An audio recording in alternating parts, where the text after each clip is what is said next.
News तक का परिवार YouTube पर अब 1 करोड़ के पार। आपका बहुत बहुत आभार। मैं हूं आलोक जोशी और आप देख रहे हैं बिज अड्डा। और बिज अड्डा में आज हम आपको एक तारीख याद दिलानी है आपको, क्योंकि ये तारीख नज़दीक आ रही है। हो सकता है आप भूल गए हों, एक बार पहले याद दिलाई गई है, उस वक्त भी बहुत से लोग भूल गए, उसके बाद 6 महीने का एक्सटेंशन मिला है।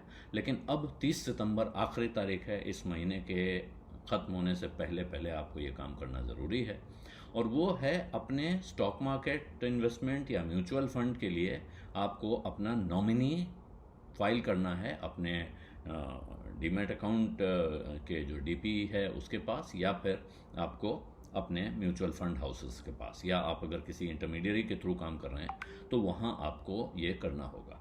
30 सितंबर डेडलाइन है, और उसके बाद क्या होगा ये सोचिए। अगर आप ये नहीं करेंगे तो उसके बाद आपका डीमैट अकाउंट फ्रीज हो सकता है, और आपके म्यूचुअल फंड अकाउंट में से जो डेबिट होता है, यानी कि उसमें से पैसा निकालने पर रोक लग सकती है। और अगर ये आपने नहीं किया तो, और दूसरी क्यों ज़रूरी है ये अभी इस पर कुछ कहना बहुत बहुत हल्की सी बात है, लेकिन मान लीजिए खुदा न खास्ता किसी अकाउंट होल्डर को कुछ हो जाता है, किसी उसके डीमैट अकाउंट में बहुत सारे शेयर हैं, कम शेयर हैं, या उसके म्यूचुअल फंड इन्वेस्टमेंट्स हैं, जो वो करते किस लिए हैं। ये सारा इन्वेस्टमेंट किया जाता है भविष्य के लिए, अपने परिवार के लिए, और किसी अनहोनी के लिए।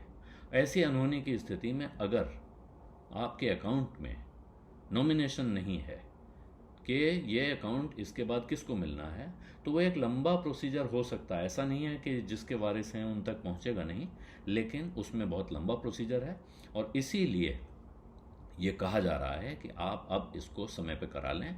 ये रेगुलेटर्स की तरफ से, एक्सचेंजेस की तरफ से, डिपॉजिटरीज की तरफ से बार बार नोटिस भेजे जा रहे हैं कि भाई अपना टाइम ख़त्म हो रहा है, डिले मत कीजिए। और एक और चीज़ है उसमें एक ऑप्ट आउट ऑप्शन है। आप चाहें तो नॉमिनेशन भरें, और चाहें तो एक डिक्लेरेशन दें कि मैं नॉमिनेशन नहीं करना चाहता हूं, मैं इस प्रोसेस से ऑप्ट आउट कर रहा हूं। ये ऑप्ट आउट कौन लोग करेंगे? सुविधा के लिए हम में से कोई भी कर देता है। हमें लगता है कि अभी ऑप्ट आउट कर दो, बटन दबा दो, ताकि ये इस समय मेरा जो लेन देन का काम हो रहा है, क्योंकि मैंने अभी बहुत जल्दी में अपना अकाउंट खोला है, कोई ट्रांजेक्शन करना है, ये नॉमिनेशन का प्रोसेस जो है मेरे रास्ते में आ रहा है, इसलिए मैं ऑप्ट आउट कर लेता हूँ। ये ऑप्ट आउट करना उस वक्त के लिए हो सकता है आपको समझदारी दिख रही हो, लेकिन जिस वक्त आप दिन में कोई इन्वेस्टमेंट का काम नहीं कर रहे हैं, ट्रेडिंग नहीं कर रहे हैं, उस वक्त नहीं, लेकिन शाम के समय आप समय निकालें थोड़ा, उस अकाउंट को खोलें, और उसमें जो नॉमिनेशन फॉर्म है उसको आपको भरना चाहिए, अगर आपने ऑप्ट आउट का पूरा फैसला नहीं किया हो। और ऑप्ट आउट का पूरा फैसला कौन लोग करते हैं? जिन्होंने अपनी अलग से विल बना रखी है, जिनके परिवार में इस बात पे पूरी सहमति हो गई है कि किस परिस्थिति में कौन सी संपत्ति कहाँ जानी है, इसका पूरा हिसाब किताब तैयार है, और इसलिए उनको यहाँ एक ख़ास नॉमिनेशन की आवश्यकता नहीं दिख रही है। लेकिन अगर ऐसा नहीं है तो फिर जो सामान्य निवेशक हैं उनको हर हाल में अपने अकाउंट्स में देख लेना चाहिए कि उनके नॉमिनेशन हैं या नहीं है। अब क्या है, डीमैट अकाउंट में आपको कैसे करना है? तो आप डीमैट अकाउंट खोलेंगे, उसमें अपने प्रोफाइल में जाएंगे और वहाँ अपने नॉमिनीज़ देखेंगे। या तो उसमें नॉमिनीज़ होंगे, अगर हैं तो ठीक है, जो नॉमिनीज़ वहाँ लिखे हुए हैं वही रखने हैं तो ठीक है। कोई नया नाम जोड़ना है, कोई नाम हटाना है तो वो कर लें। ऑप्ट आउट का ऑप्शन वहीं उपलब्ध है, आप चाहें तो ऑप्ट आउट कर जाएं, लेकिन वो मैंने पहले बताया कि ऑप्ट आउट किसको करना है।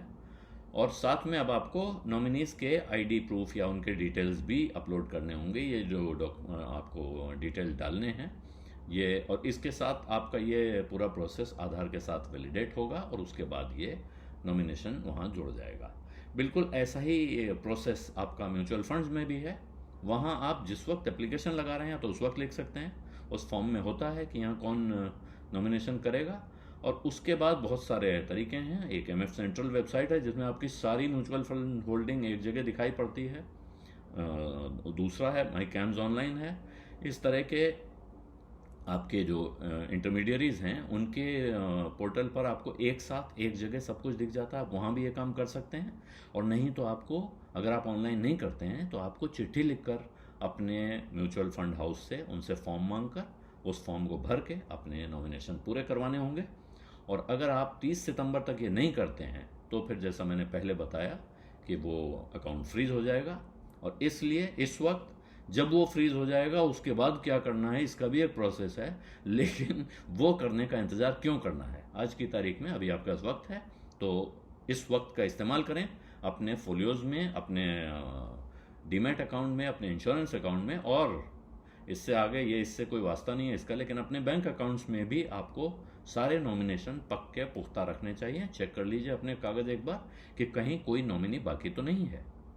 बिजडा में आज इतना ही, अब इजाज़त दीजिए। धन्यवाद, नमस्कार। बिस्तक आपके लिए लाया है प्रीमियम मेंबरशिप प्रोग्राम, जहां आपको मिलेंगे कई सारे फायदे, जिनमें मार्केट न्यूज़लेटर, लाइव चैट पर आपके सवालों के सबसे पहले जवाब, मार्केट आउटलुक, वीकेंड पर मार्केट स्कैन, एंकर्स के साथ चैट और भी बहुत कुछ। इस प्रीमियम सब्सक्रिप्शन में 3 तरह के प्लान्स हैं, सिल्वर, गोल्ड और प्लैटिनम, जिनकी शुरुआत मात्र 159 रुपए महीने से होती है। इससे जुड़ना भी बेहद आसान है। बिस्तक के YouTube चैनल पर जाएं, ज्वाइन बटन पर क्लिक करें और अपना प्लान सिलेक्ट करें। बस बन गए आप हमारे प्रीमियम मेंबर।